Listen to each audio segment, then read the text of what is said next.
Halo semuanya, saya Cantika dari jurusan Strategi Communication di Kalbus Institute. Dan kali ini saya akan mempresentasikan tentang teori efek media massa. Media massa memiliki efek dan pengaruh. Efek media massa ditimbulkan oleh proses penyampaian pesan yang mengakibatkan suatu perubahan pada halayak seperti emosi, pengetahuan, sikap, tingkah laku, dan lain sebagainya.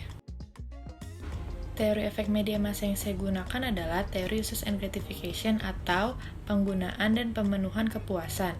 Teori ini dirumuskan oleh Elihu Katz, J. G. Blumler, dan Michael Purvich pada tahun 1959. Teori uses and gratification ini memiliki pandangan bahwa media tidak dapat mempengaruhi halayak, karena pada dasarnya halayaklah yang menggunakan media massa berdasarkan motif tertentu. Menurut Nuruddin pada tahun 2007, teori uses and gratification sangat menonjolkan sisi halayak sebagai pihak yang aktif dalam menentukan pilihan media mana yang hendak digunakan.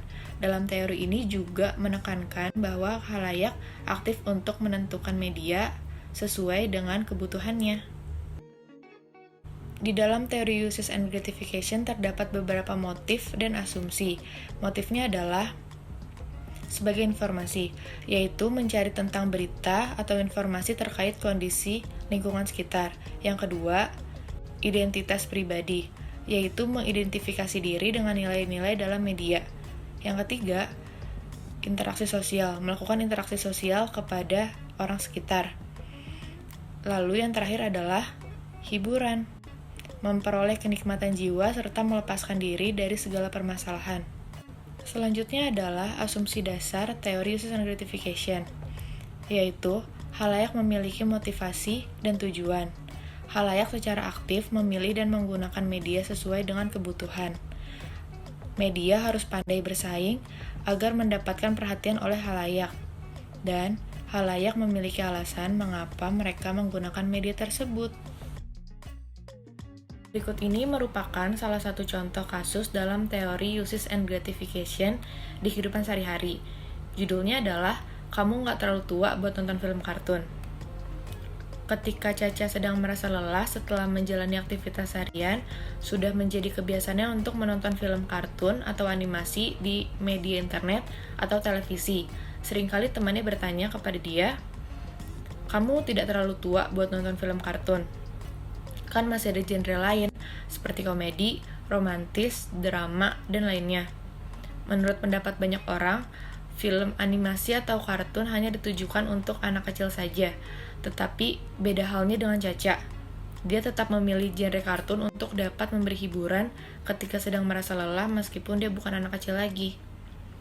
Analisis hubungan antara teori uses and gratification dengan contoh kasus yang saya berikan sebelumnya adalah, teori ini menjadikan media massa sebagai sebuah pilihan bagi halayak untuk mengambil keputusan dalam memilih media mana yang bisa berupa informasi atau hiburan yang tepat guna memenuhi kebutuhan dari masing-masing halayak.